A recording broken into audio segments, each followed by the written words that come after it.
Hello friends, welcome back to our channel. இந்த வீடியோவில் என்ன பார்க்க போகிறோம் பார்த்தீங்கன்னாக்கா, 10ஆம் வகுப்பு அறிவியலில் இருக்கக்கூடிய உங்களுக்கு தெரியுமா தெரியுமன்ற பகுதியிலிருந்து அதிகப்படியான கேள்விகள் கேட்க வாய்ப்பு இருக்குது. அதனால் வீடியோ முழுமையாக பாருங்கள். பிடிச்சிருந்த லைக் பண்ணுங்கள், ஃப்ரெண்ட்ஸுக்கு ஷேர் பண்ணுங்கள். இது வரைக்கும் நம்ம சேனலை சப்ஸ்கிரைப் பண்ணாதவங்க மறக்காமல் கீழே இருக்கக்கூடிய ரெட் கலர் சப்ஸ்கிரைப் பட்டன் அழுத்தி சப்ஸ்கிரைப் பண்ணிவிடுங்க. வாங்க வீடியோக்குள்ளே போகலாம். மாதவிடாய் சுழற்சி. மாதவிடாய் சுழற்சி என்பது பருவம் அடைதலில் தொடங்கி மாத விடைவு வரை நடைபெறும் தொடர் நிகழ்வாகும். விடுபட்ட அண்டமானது விந்துவால் கருவுற செய்யப்படாதவரை இந்நிகழ்வு நடைபெறும். பொதுவாக கருவுற்ற நிலையில் மாதவிடாய் நிகழ்வதில்லை. பொதுவாக ஒவ்வொரு மாதமும் ஒரு முட்டையானது அண்டகத்தில் முதிர்ச்சியுறுகிறது.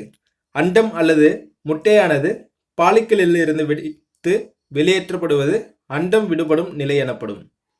கருவுற்ற முட்டையை பெறுவதற்கு கருப்பையானது ஒவ்வொரு மாதமும் தன்னை தயார்படுத்துகிறது. கருவுற்ற முட்டையை பதிவதற்கு ஏதுவாக கருப்பையின் உட்சுவர் தடிமனாகவும் மிருதுவாகவும் மாறுகிறது. அடுத்ததாக கருவுற்ற மற்றும் கருவுறா நிலையை தொடர்ந்து ஏற்படும் மாற்றங்கள். கருவுற்ற காலம் முதல் கர்ப்ப காலம் முடியும் வரை கார்பஸ் லூடியத்தால் சுரக்கப்படும் புரோஜெஸ்டிரான் என்னும் ஹார்மோன் கருப்பையின் சுவரை தடிமனாகவும் மற்றும் மற்ற பாலிக்கல்கள் முதிர்ச்சியடைவதை தடுத்தும் பராமரிக்கிறது. கருவுறா நிலையில் கார்பஸ் லூடியம் அழிவதன் காரணமாக முட்டை சிதைவுற்று கருப்பையின் உட்சுவர் மெதுவாக உறிந்து இரத்தம் மற்றும் கோழைப்பொருளை மாதவிடாய் சுழற்சியின் மூலம் வெளியேற்றுகிறது. சில சமயங்களில் அண்டகத்தினால் 2 முட்டையானது வெளியிடப்பட்டு இரு வேறுபட்ட விந்துவால் கருவுறுதல் நடைபெற்று வேறுபட்ட இரட்டையர்கள் உருவாகின்றனர். 2 வேறுபட்ட விந்துவால் கருவுற்றானாக்கா அது வேறுபட்ட இரட்டையர்கள் உருவாங்க.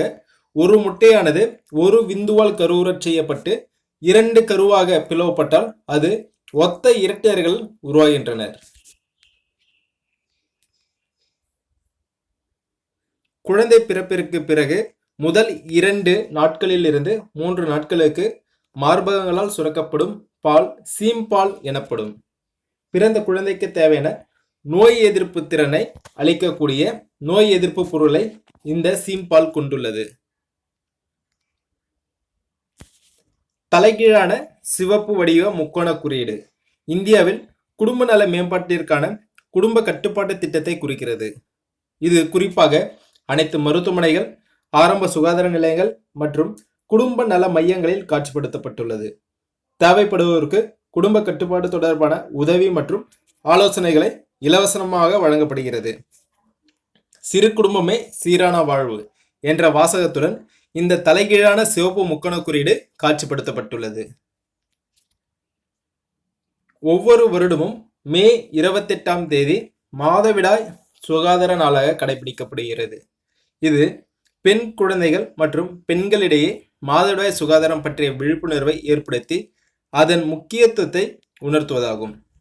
மாதவிடாயை மையப்படுத்தி தற்பொழுது திரைப்படங்கள், விவாதங்கள் மற்றும் முகாம்கள் மூலம் விழிப்புணர்வு ஏற்படுத்தப்பட்டுள்ளது. மே 28ஆம் தேதி என்னன்னு பார்த்தீங்கன்னாக்கா மாதவிடாய் சுகாதார நாளாக கொண்டாடப்படுகிறது. சுகாதார அமைச்சகத்தால் 2011ஆம் ஆண்டு அறிமுகப்படுத்தப்பட்ட மாதவிடாய் சுகாதார திட்டத்தின் மூலம் நாப்கின்களுக்கு மானியம் வழங்கப்பட்டது. தமிழ்நாட்டில் யுனிசெஃப் அமைப்பானது பள்ளிகளில் நாப்கின்களை எரிப்பதற்கான மலிவு விலை எரியூட்டிகளை வழங்கியதுடன் அவற்றை சிதைப்பதற்கான அதாவது மட்கர் செய்வதற்காக குழிகளையும் ஏற்படுத்தியது. புன்னட் கட்டம் என்பது ஆர்சி புன்னட்டால் உருவாக்கப்பட்ட சோதனை பலகை ஆகும். மரபியல் கலப்பில் ஜீனோடைப் எவ்வாறு உருவாகிறது என்பதை தெரிந்து கொள்ளும் ஒரு வரைபட முறையாகும். மரபியலின் குரோமோசோம்களின் பங்கு பற்றி கண்டுபிடிப்பதற்கான நோபல் பரிசு 1993ஆம் ஆண்டு TH மோர்கனுக்கு வழங்கப்பட்டது. டீலோமியர்கள் ஒவ்வொரு செல்லின் முதுமையை உணர்த்தும் கடிகாரங்களாக செயல்படுகின்றன. டீலோமியர்கள் குரோமோசோம்களில் காணப்படும் பாதுகாப்பு நியூக்ளியோடைட் தொடர் வரிசையாகும். ஒவ்வொரு முறை செல் பகுப்படையும் பொழுது அவை குறுக்கல் அடைகின்றன. டீலோமியர்கள் மிகவும் குறுகி தங்கள் வேலையை செய்ய முடியாத பொழுது செல்கள் முதுமையடைய காரணமாகின்றன. DNA நைட்ரஜன் காரம் இணைவுறுவதற்கான சார்காஃப் விதி. எர்வின் சார்காஃப் கூற்றின்படி டிஎன்ஏவில் எப்பொழுதும் அடினின் விகிதமும் தைமினின் விகிதமும் சமமாக உள்ளன. மேலும் குவானினின் விகிதமும் சைட்டோசினின் விகிதமும் எப்பொழுதும் சமமாக உள்ளன. அடினைனும் தைமினும் சமமாக இருக்குன்னு சொல்றாங்க. அதே போல குவானினும் சைட்டோசினும் சமமாக இருக்குன்னு சொல்றாங்க. அதோட ரேஷியோ சமமாக இருக்கு. இது யாரோட கூற்று பார்த்தீங்கன்னாக்கா எர்வின் சார்காஃப். ஒற்றை ஜீனில் ஏற்படும் திடீர் மாற்றத்தால் கதிர் அறிவால் இரத்த சோகை நோய் ஏற்படுகிறது. இந்த ஜீனில் ஏற்படும் மாற்றம் ஹீமோகுளோபின் மூலக்கூறில் உள்ள புரத பகுதியின் அமைப்பில் மாற்றத்தை ஏற்படுத்துகிறது. புரத மூலக்கூறில் ஏற்பட்ட மாற்றத்தினால் இந்த ஹீமோகுளோபினை கொண்டு சிவப்பு இரத்த செல்கள் கதிர் அறிவால் வடிவத்தை பெறுகின்றன. கதிர் அறிவால் இரத்த சோகை நோய் எவ்வாறு ஏற்படுது பார்த்தீங்கன்னாக்கா ஒற்றை ஜீனில் ஏற்படும் திடீர் மாற்றம் தான்.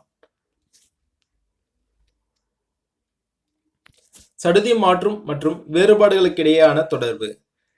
பரிணாமம் என்பது சடுதி மாற்றம் மற்றும் வேறுபாடுகள் ஆகிய இரண்டு நிகழ்வுகளை உள்ளடக்கியது. டிஎன்ஏ இரட்டிப்பாதலின் பொழுது ஏற்படும் பிழைகள் அல்லது யூவி கதிர்கள் அல்லது வேதிப்பொருட்களோடு தொடர்பு கொள்ளும் பொழுது சடுதி மாற்றம் ஏற்படுகிறது. சடுதி மாற்றம் வேறுபாடுகளுக்கு வழிவகுக்கிறது. ஒரு உயிரியல் மாற்றங்களை இது ஏற்படுத்துகிறது.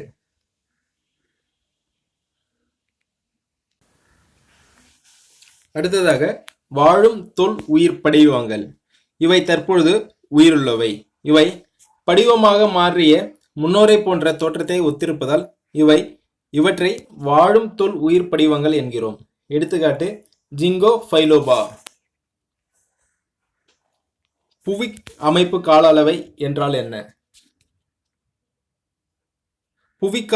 புவி அமைப்பு கால அளவை என்பது பாறை அடுக்குகளின் அமைப்பினை கால வரிசைப்படி அறிந்து கொள்ளும் முறையாகும்.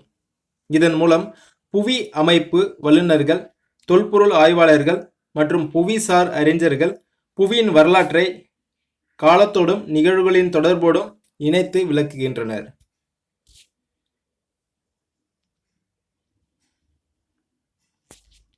திருவக்கரை, அதாவது விழுப்புரம் மாவட்டம், தமிழ்நாட்டில் கல்மர படிவ பூங்கா 2000 மில்லியன் ஆண்டுகளுக்கு முன்பு தாவர தண்டு பகுதியானது ஆற்றங்கரையில் மண்ணில் புதையுண்டு காலப்போக்கில் அதில் உள்ள கரிம பொருட்கள் சிலிக்காவினால் நிரப்பப்பட்டு படிவமாகியுள்ளது. கல்மரமான பின்பும் இத்தாவரங்கள் முந்தைய நிறம், வடிவம், வரித்தன்மை முதலானவற்றை தக்க வைத்து கொண்டுள்ளன. ஆண்டு வளையம், நிறங்களின் அடுக்கு, கணுப்பகுதிகள் போன்றவை அனைத்து பண்புகளும் கல்மரமான பிறகும் புலப்படும் வகையில் அமைந்துள்ளது. கல்மர படிவ பூங்கா எங்க இருக்குன்னு பார்த்தீங்கன்னா திருவக்கரை, விழுப்புரம் மாவட்டம். இது என்ன கரிம பொருள்ல நிரப்பப்பட்டிருக்கு பார்த்தீங்கன்னாக்கா சிலிக்கா.